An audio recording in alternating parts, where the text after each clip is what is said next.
podcast on Cliff Central Conversations. We hang out weekdays 3 to 6. Kat, what's happening? I'm chilling. Excuses, Kat. Yeah. What was the last excuse you gave? My last excuse that I gave was actually someone wanted me to go out with them. And I was like, oh no, I actually can't go out because like my niece is sick, and this time my niece was like, she's all the way in the East End and I'm in like the South. So I'm like, no, my niece is sick and like I have to babysit her and like her mom's away, so I'm stuck with her. And he's like, no, we can do it together. I'm like, no, she like really doesn't like people, so she cries around people, so it has to be just me and her alone, you know.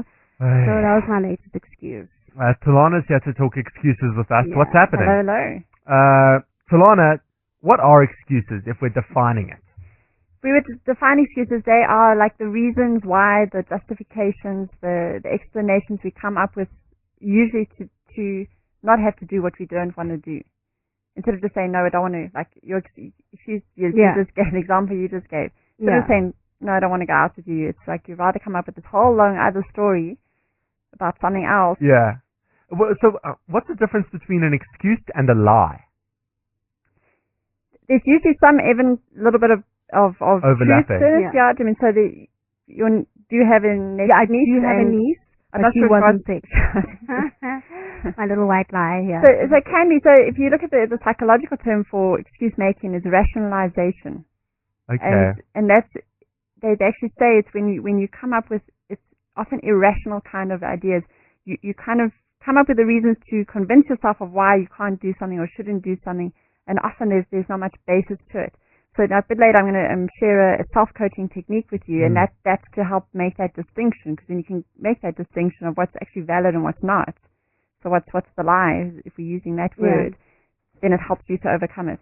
So, for instance, this would be the scenario that I'd have. I would say I'm late coming to the office because of traffic, but really what it is that I didn't wake up on time because I kind of know that the traffic's there, but I just, it's a lovely whatever. excuse. We all use it often. Yeah, I mean, is that a lie? What is that?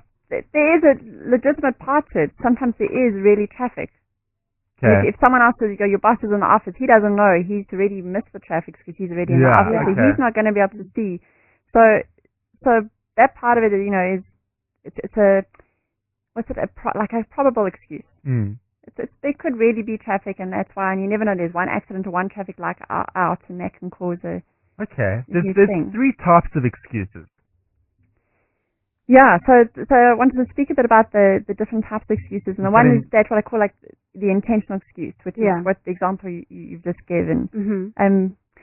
But maybe, I don't know if we need a few more examples, maybe just so I can unpack it a bit more, but I don't know if you saw there was that thing going around Facebook and Twitter and that, of the guy who he tracked for a month all the excuses his wife gave him wouldn't have sex, and then he put it in a spreadsheet.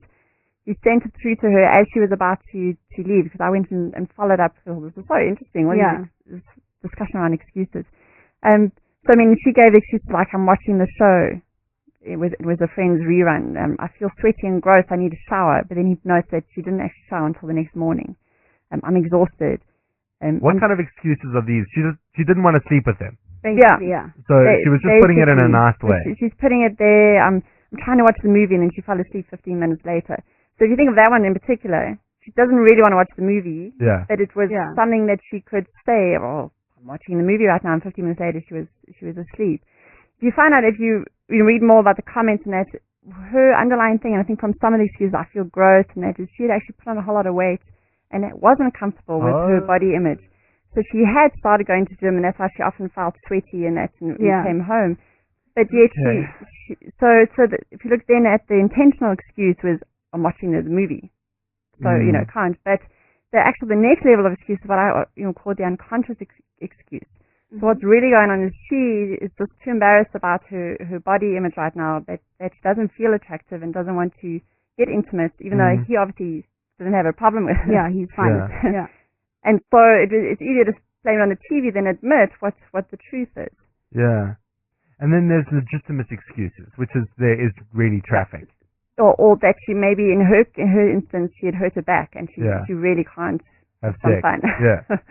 in that moment. So to understand that often what we say as our excuse is just something we think will be rationally accepted. It's, what we rationalize, so that's the psychology term, that it will be accepted by other people or by ourselves, because we don't really want to miss the real reason.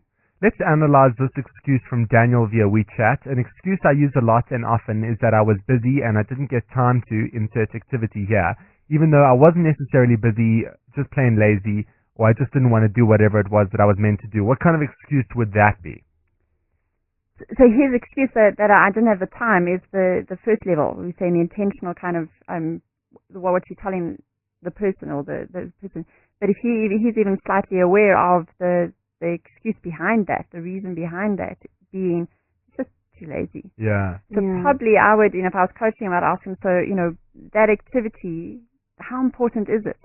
Because if it's really important, then you need to be finding that importance and linking it to the activity, because that will give you your energy. Or perhaps you need to say to that person, this is just not on my priority list. I'm not going to do it, instead of stringing them along or got to be honest. Being honest. Yeah. I think you were saying that then in your the reasons people have regrets on their deathbed and that. One of them is that they weren't true to themselves. Yeah. So how do you change it up? So someone comes to you and says, I'm making too many excuses. There's a whole coaching process to get someone to not give so many excuses all the time. What does that entail? So one, like I was saying, if I were to have coached that Daniel would be to ask him, well, what is that activity? How important is it? Is it really your activity, or is it something someone else is wanting you to get? So it's asking a harder questions to try and get to the truth behind it. Yeah. In order to do it.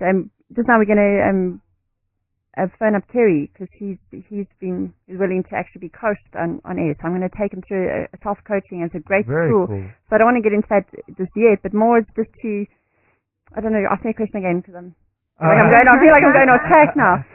But it's that I mean, is it a bad thing? When do you know that you're giving too many excuses? How many excuses is too many excuses? Like, I have an excuse problem.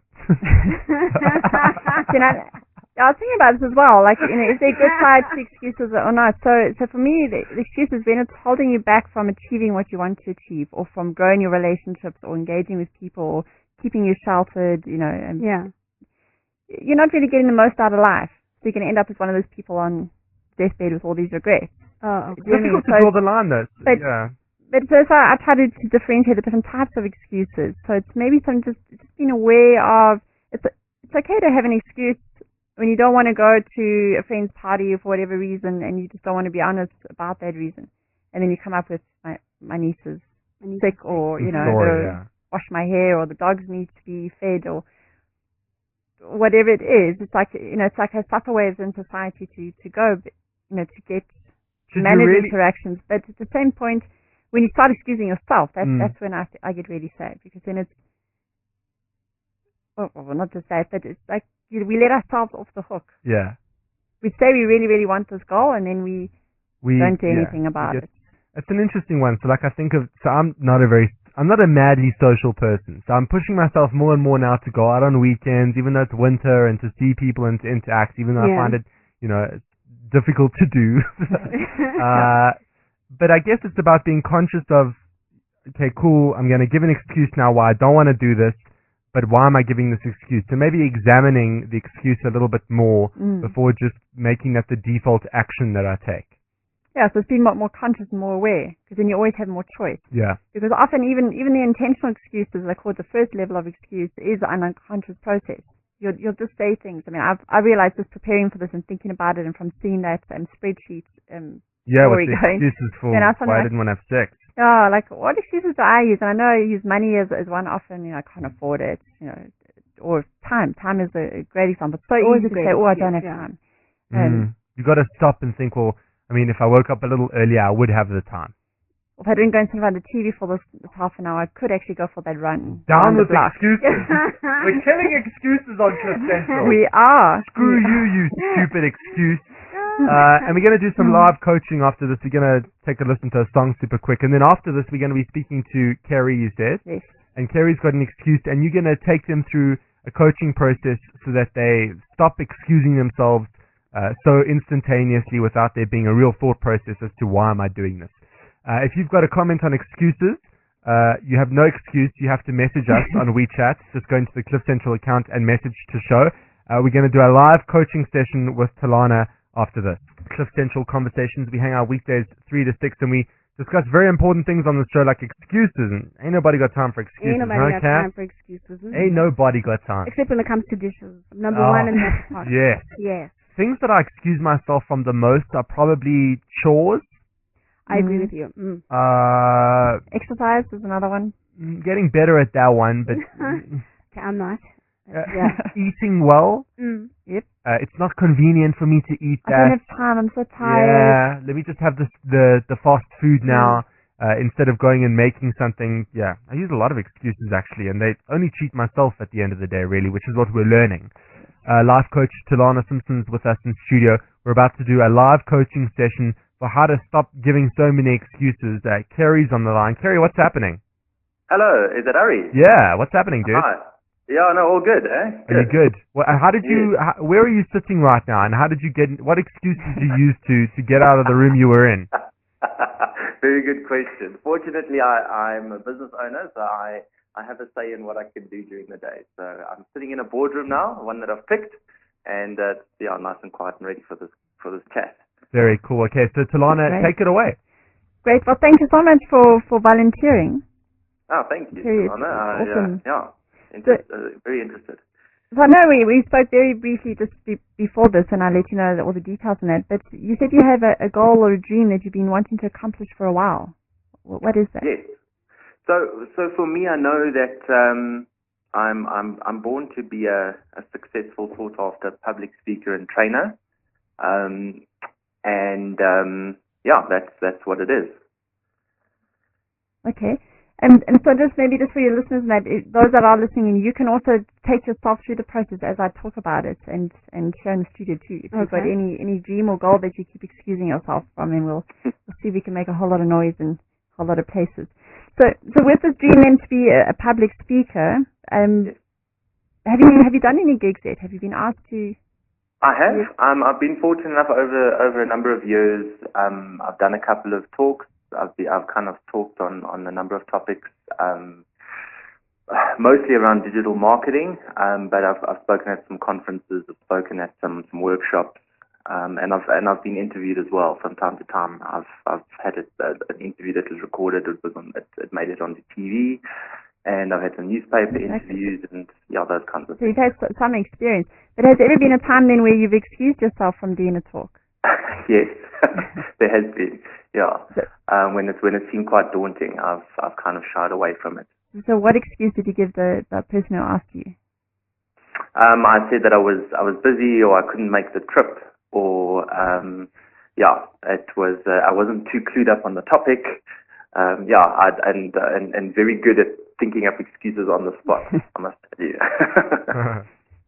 As I think most of us are. So then what is the excuse then? You say you want to be this public speaker that's going to, go international and make such a big difference in the world. Yeah. So for me, and it's probably a lot of self-talk, but there's this continual thought in my head that I'm not good enough. I also, I go, well, what am I going to talk about? What's my content going to be? What's my message? How am I going to move people to action? How am I going to really make a difference? So there's a lot of self-doubt in my head. So if I can just summarize in this, so the kind of excuse that you use, the verbal excuse you give to the person is, I'm busy, I don't know that topic, I can't make it. But what you're saying to yourself is, I actually don't know if I can add the value. Yes. So that's keeping you. So the first thing in this process is always checking that what we're excusing ourselves for, because remember we said there's parts of excuses that are legitimate, is that whatever you're not using an excuse to not do is what you're trying to not do good for you or bad for you. So we don't want to, stop excusing ourselves from something that can actually cause us harm. Yeah. And so the question about ecology, is public speaking a good activity for you? And obviously I'll say yes, but let's hear it. You also think it's good for you? You're asking me? Yes. Yeah, I think it's very good for me. Okay, so if you then think about going into that, you do public speaking, and the excuse that comes up, that is, I'm not good enough, I don't have anything of value to say, just notice how do you know that it's an excuse? How do you feel it in your body that it lets you know that this is... Because I think, I mean, so I don't know if it's 50% of the time, but there'll be a percentage of the time where I'll let it defeat me, and I'll regret it afterwards, but I'll kind of breathe a sigh of relief and go, I'm so glad that I've got out of that. And then there's the times where I kind of agree to it, and after the fact I'm going, oh, what have I just done? And then the whole time between agreeing to it and leading up to the event, I'm really sort of having to now stick to what I've committed to, both in myself and to the person I've committed to, and the whole time, right up until stepping up on stage. And there was an incident recently, very, very recently, where this happened.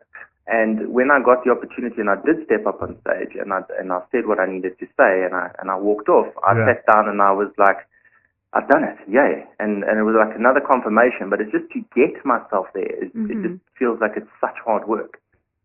And so that's how you know that it's an excuse, because it just feels so much extra effort to overcome it. So do you want this? Do I want this? Yeah, do you want this excuse? Yes. No, do I want the excuse? No, definitely not. Do you need it? Does it serve you? No, it doesn't. Because it's something that really held you back. So is it just an excuse? So in other words, is there any part of this excuse that is actually useful that you would need to preserve? Is there part of this excuse that has a positive purpose for you? I mean, I don't think it's going to save me from death. I mean, that's kind of the only reason I think I would need part of it. But I mean, they say that public speaking is one of the biggest fears that people have, and they'd rather die than do that. So, I mean, bearing that in mind, I kind of get that. But I don't think there's any part of it that serves me. But I mean, it's not going to save my life because I'm holding on to it. Yeah. So the excuses around, do I add value? So would it be maybe then just what's useful about it is that it gets you to just double check that what you are talking about is of value, that you're not just up there with hot air. Could that be a useful part of it? That it's almost definitely. So if you imagine having the excuse that you hold it in your hand, or you just imagine it in front of you, and take that part out of it. Take what's good out of it. Okay. Do I add value? Okay, good. Yeah, and preserve that. Then what's left should just be an empty shell of an excuse. Would you say that's right? It's just an empty shell of excuse now. You've got the value, which is your quality control. What's left? Just an empty shell, yeah. Yeah. So just put that aside for the moment, and what we're going to do, and I'm going to ask you now to access what we call your hell no. Hell no. Hell no. Hell no. Hell no. So it's something within you that you just get every part of you to reject it and say there is absolutely no way. Oh, sick. So Terry, I don't know what for you gives you that hell no feeling, and if you don't want to, it'd be great if you can share so we can hear your hell no. So just take me through that again, Telana. So you're saying my hell no is what? What access it? So what would you say absolutely no ways to? So for example, I eat a bowl of worms. Ooh, hell no. Hell no. Sure. Stepping up to the edge of a cliff with a sheer drop is like a hell no. Hell no. There's absolutely no way. No way. Okay, so I don't know if you have a gesture for it. I mean, in the studio they can see my gesture, pushing out with my hand. Clicks, you guys are like, yeah. So what's your gesture? gesture? Mine would probably be pushing out also with my hand, kind of pushing to the edge and leaning back. Okay, so just do that, and I want you to do it and say hell no, and notice how in your body you code that. Okay, so I'll do that and say hell no. Yeah. And shout it or just say it? As much energy. Yeah, the more energy, the better. Okay. Hell no! Hell no! Hell no! Hell no! Hell no! Hell no! Okay. Hell no! Okay. So now that you've Hell accessed... no! Yeah, so now do you see how you code when you say no and you reject something? That's how you feel when in the action you do. Yes. Okay, so now when you bring that empty shell of excuse that you don't have anything of value to say, that we've already taken that quality control, you're going to check that what you do has value. And that empty shell of excuse, I want you to just say hell no to it. Okay. So must I say what it is and then just say hell no? Yeah, and push it away, and maybe you want to throw it, drop kick it, stamp on it. Okay. Do what you need to get that empty shell of excuse gone. Okay, all right. So I'm not good enough. Hell no. Okay, jump, stamp, kill, dead, gone. Did you actually jump around? You didn't say something. I did. Cool. Yes. So is it gone now? Is that? Yes. Well, it feels like it's gone. I guess I'm going to have to test it. Yeah. Yeah. So I want you to just think then. This is how we test something. have you got a talk coming up? Or is there an opportunity for you to create a talk? Potentially, there's a potential talk coming up for me in September, beginning the first week of September. So when you think of saying yes to that, how do you feel now about I'm it? actually quite excited. Yeah. Weirdly enough. Hell yeah. Hell yeah. Hell yeah. Hell yeah. And that's what you can also use. You can also have a hell yeah and then bring in that public speaking to you. So that's Okay, basically cool. how we call it blow out an excuse. You just say the hell no to it once cool. you've taken the value out of it and kick it, stomp it, I dig bash that. it, strangle it, whatever you need to do. Terry, Okay, thanks so much for joining us on the line. That was cool. Ari, Yeah. thank you, and Telana, thank you so much as well. My Have a pleasure. great day. Cheers, Dave. Thanks. Bye-bye. Bye. I like that. Hell no. The Hell excuses. no, yeah. Hell no. That's awesome. Even cat next door, producer cat is saying hell no. No, didn't you say pantsing? I make excuses pantsing. Well, Telana, this has been great. Anything you want to leave us with? Any words of wisdom about excuses just before we... Well, I thought we could have a bit of a laugh about some of the most famous excuses. Oh, cool. That Yeah, we've let's do that. ever heard of them. I Okay. mean, the one is Mr. Bill Clinton. You know, Bro, the I did Monica not Lewinsky. have sexual relations with that woman. But then, it goes even further. So then, in his the grand jury testimony about it, they asked him, "Are you or did you ever have sexual relations?" And he says, "Let me get this. It depends on what the meaning of the word is." Oh. So he's trying to be all philosophical. Yeah. And the meaning of the word is. In other words, Yeah. yeah. So Hell no. Hell no. another one he used in that is it depends on how you define alone. There were lots of times when we were alone, but I never really thought we were. Who said that? Bill Clinton Bill again. Clinton also. So that was also part of his thing. Britney Spears had one where she was driving around in Spain like 2006 with her son on her lap as they're driving around. So no safety belt or anything, and she was pulled over. And she said, "But I did it with my dad. I sat on his lap when I drive. We're country." In other words, we're country people is her excuse. Hell no. Hell no to that one.